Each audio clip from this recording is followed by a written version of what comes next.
All right, today we're going to do something really interesting. We're going to look at a company, KeyCorp, but we're going to do it through the eyes of one of the world's greatest investors.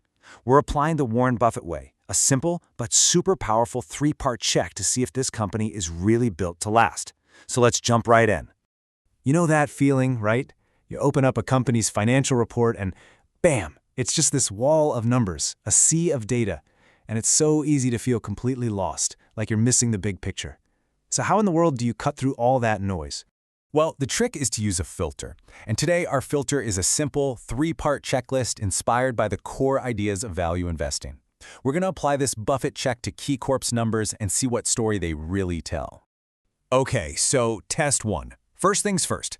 Before we dive into any of the complicated stuff, we have to ask the most basic question of all. Does this business actually make money on a consistent basis? You know, Buffett's famous partner, Charlie Munger, he really nailed it. The magic of compounding, that snowball of wealth, it only works if a company is consistently profitable. I mean, think about it. An unprofitable business is like a leaky bucket. You just can't fill it up. So let's hunt down the one number that gives us the best read on KeyCorp's profitability. And here it is, our first big clue for KeyCorp, 9.02%. Now, that might just look like a percentage, but this number is a major clue about the company's health. Okay, so what does that actually mean? This number is the company's return on equity, or ROE. The easiest way to think about it is like a report card. It tells you, for every single dollar that people like you have invested in the company, how many cents of profit the management team was able to squeeze out last year. It's a fantastic measure of how efficient they are with your money. Okay, but here's where it gets really interesting. A single number is one thing, but a trend tells a story. KeyCorp's current ROE, that 9.02%, is way higher than its three-year average of about 5%. That tells you this isn't just a profitable company, it's a company that's getting better at being profitable. So for test one, that's a huge green check. All right, so the company's making money. That's fantastic. But can it take a punch? Can it survive a storm? A truly great business has to be built on a rock-solid foundation. That brings us right to test number two. Is this business resilient? You know, it's a lot like our own finances. Too much debt can be really dangerous for a company. It creates all this risk and can turn a tiny problem into a catastrophe. So a huge part of this Buffett check is to peek at their balance sheet and see just how much they're relying on borrowed money. And that brings us to our next number for KeyCorp, 0.85. Again, just the number on a screen. So let's break down what it really means. This, my friends, is the debt-to-equity ratio.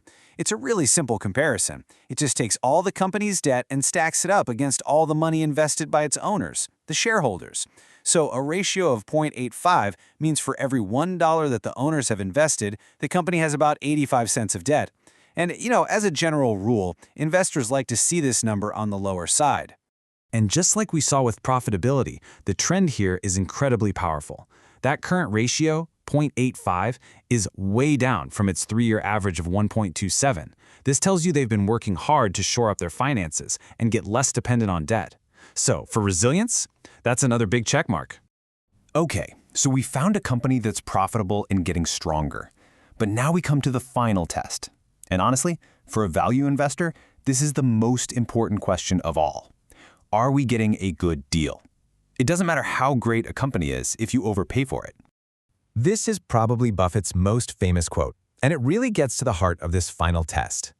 We have to separate the price of the stock, what it's trading for right this second, from its actual value, what the business itself is really worth. So, how do we even begin to figure that out? Well, one very common way is to look at a company's earnings per share, the EPS. It's basically the profit all carved up among the shares. Using that method, the fair value for KeyCorp is estimated to be around $19.46. But look at the market price. It's $22.10. Uh-oh, that's not what you want to see. And that difference gives us this number, a negative 13.58%. This is what investors call the margin of safety, and right now, it's in the red. Think of the margin of safety as your cushion. It's your protection in case your calculations are a little bit off. It's the discount you get for buying something for less than it's worth. And based on this calculation, there's no discount at all. In fact, it looks like the stock might be overvalued. But wait a second. Is that it? Is that the end of the story? Not even close. See, the thing about valuation is that it's not a perfect science. It's part art, part math. And using a different method can give you a wildly different picture. And check this out. This is where it gets absolutely fascinating. What if, instead of looking at its reported profit, we value the company based on its free cash flow? Now, this is the real, cold, hard cash the business generates that it can use for anything it wants. And when you use that method, KeyCorp's fair value estimate jumps to a whopping $38.60. Just look at what that does to our margin of safety. It completely flips the script. We go from negative 13% to a massive positive of 42.75%. I mean, that is a huge swing, and it just goes to show you, the method you choose to value a company can change everything. Okay, let's take a breath.